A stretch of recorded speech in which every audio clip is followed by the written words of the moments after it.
Hi everyone मु welcome करछि मोर आ गोटे मिनी ब्लॉग को देखंतु मोठी सखल गाधे गाधे काम सारी पळि आस्थिली मो ऑफिस को माने मो रोसे घर को एठी मु लागी पड़िथिली टिके उपमा करिवार कारण आज समस्तंकर फरमाइश थिला टिके उपमा खाइबार कारण हमर एठी कलिकता रे बहुत जोर वर्षा होउची वर्षा माने बहुत जोर वर्षा होउची छिलो छि ए वर्षा को भी आज को हबार थिला देखंतु ना ए वर्षाटा पूरा रजटा ही बेकार कर देला एते वर्षा। अच्छा आपण माने कहा आड़ को वर्षा होउची मते कमेंट सेक्शन निहाती जनइबे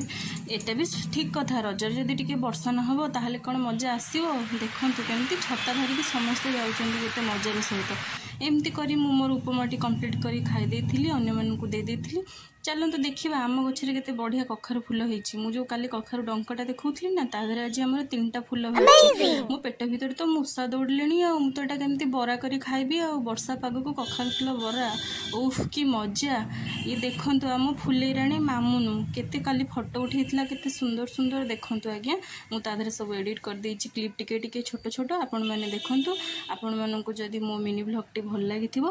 आपण माने मते लाइक शेयर सब्सक्राइब कमेंट करबा को निहाती भूलिबेनी आपण मानकर भल पाइबा।